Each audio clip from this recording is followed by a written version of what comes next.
we looked at the breakpoint, we found that it would be approximately about $1.50 per cigarette, which would be about $30 a pack. So roughly, certainly a higher price than there is in the market today before smokers would overall quit.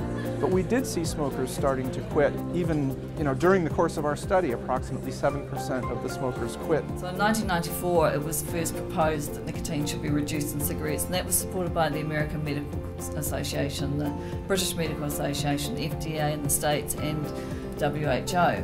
This was a very low nicotine content study, and we wanted to find out from key stakeholders what they thought about very low nicotine cigarettes and whether they thought a policy of only selling these cigarettes would be acceptable to politicians and to other people in the community. I'd actually conducted a study like this in 2002 for my master's thesis. We found out actually nothing much has changed. Politicians are no more interested than they were years ago. Smokers certainly do not want their high nicotine content cigarettes removed from the market, but they are keen about having low nicotine cigarettes available, and certainly all our key stakeholders also thought that they should be available. So we think that actually with a differential taxation on high nicotine cigarettes and low nicotine cigarettes, and some education about why smokers should smoke low nicotine cigarettes, and also alternative nicotine products such as e-cigarettes available, this policy could actually have some effect. So the number one motivation for doing this study, the HAR trial, was really around Māori smoking rates haven't changed over 10 years. We sit at 38, 39%, depending on which paper that you're reading. But 10 years, it's no change, really. Secondly, if we wanted to really drive down this 38, 39%, we needed to have a look back, and this is where the innovation comes. We need to have a look back at what already has been done. So we've had Whittle, which we've heard a little bit about. Kaupapa Māori methods absolutely work. Māori environments work. Noho marae works. Tikanga Māori, traditional rituals work. Using reo Māori works. So even after you stop smoke, this HPCA will stay in the blood of the fetus for 8 hours. My pilot project is about modeling for 3D modeling for fetus. The major investigation is based on some concepts that there's very, very high smoking rate among Maori women, and they even keep on smoking even when they are pregnant. So we think we can do something about it to do some education software. I think the current study that combines 3D model and the physiological simulations has not been done by anyone else previously from our best knowledge. So we have developed a framework that including the 3D engine and also some mathematical models that can simulate the flow from the transportation of the chemical from the mother's blood to the fetus. So we can visualize that in the 3D model and therefore to show to the users. The model is to show that how this the effects of smoking, for example, can cause the facial expression change of the fetus, the body movements, but more importantly, how these chemicals can transport from the mother to the fetus, therefore causing harm. So therefore can convince the mother to quit smoke. Traditionally, nicotine replacement therapy in the form of patches and gum and lozenges provides a baseline level of nicotine. It can't address the cravings that smokers have.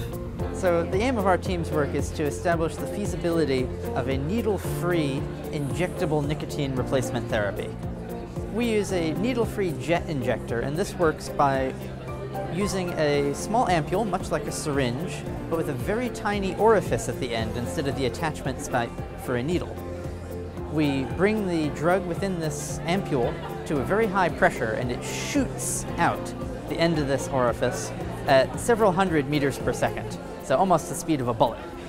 Traditional nicotine replacement therapy is very slow acting. It's not able to respond to the cravings that smokers have. and so we need to use a technique that's going to get the nicotine into the bloodstream faster. Injection is one of the best ways to get nicotine into the bloodstream fast, but no smokers want to shoot up with needles every time they have a craving. So by using this needle-free technology, we can get the benefits of injectable nicotine without the drawbacks of the needles. So there are several ways this can go. One big application we've been looking at is a more community or clinic-based therapy where we can have a single injection device that's used by a number of smokers to help them quit, which helps distribute the cost of the device amongst all the potential users. We've also been investigating the use of devices like this on a more personal basis where a single person would have a single device, but these are all different options that we've been investigating. Can we deliver cessation via radio to Pacific peoples? I think that some of the key learnings from the whole Turanga program for Māori, for reducing Māori smoking, is that we need to give Māori something of value. So, not just take from them and expect them to do something that's not fun and not enjoyable, but make fun interventions, give back knowledge. For example, we had some wonderful projects that based themselves on Māori values. They gave back like how to weave, use of Māori language, a Māori experience. So something enjoyable and of value to Māori is really important. One of the things we need to do differently to reduce smoking among Māori is recognise that Māori are different and that interventions, tobacco control, everything we're doing in tobacco control impacts differentially on the different groups. The key areas of research that we need now is research that designs innovative pragmatic, which is what we've been doing.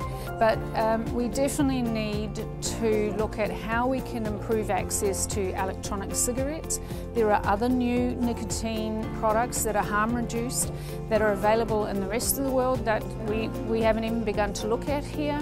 So the main paradigm shift is from a quit or die, do it this way or there's the door, to embracing a harm reduction approach. Now that we have effective, safe enough harm reduction tools to use. We haven't had that before, now we have it, now we need to start a harm reduction approach with people. And that's going to mean that we don't pathologise people so much, that we start to have more, we can engage with more compassion, because for a lot of people we haven't been able to help them.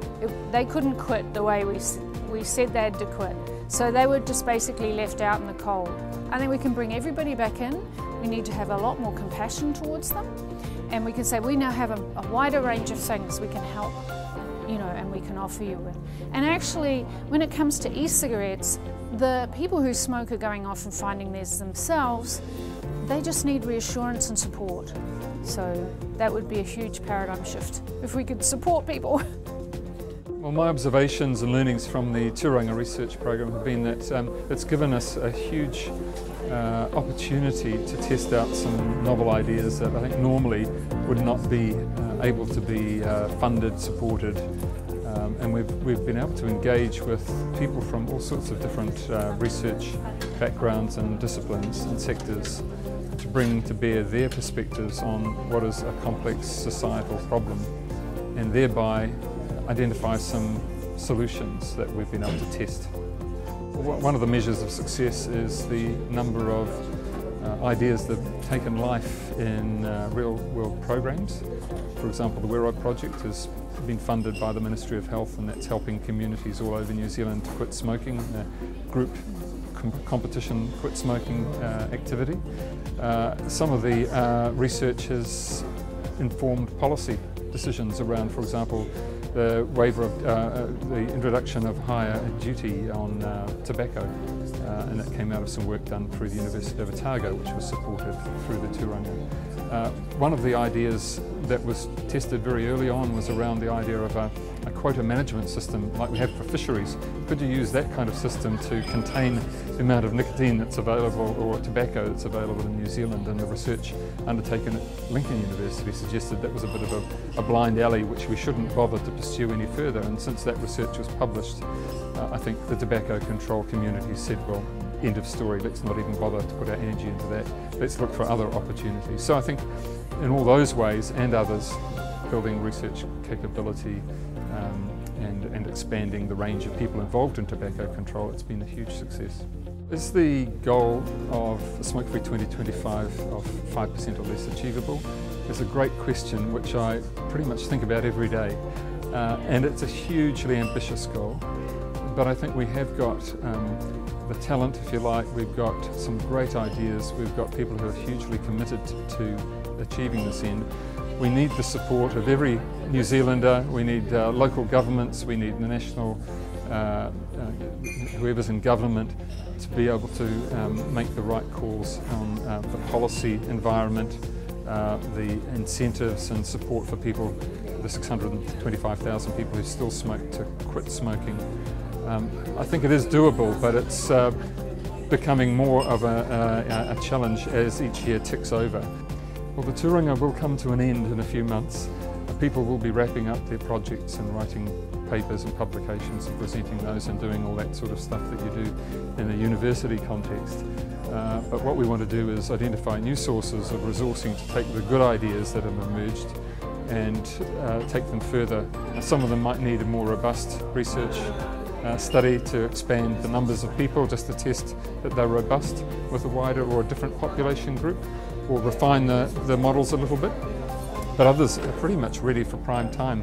And I think the fact that some Ministry of Health people were here today showing a lot of interest in some of these ideas bodes well for some of them actually being tested out in the real world as programs. So we're looking forward to seeing that happen.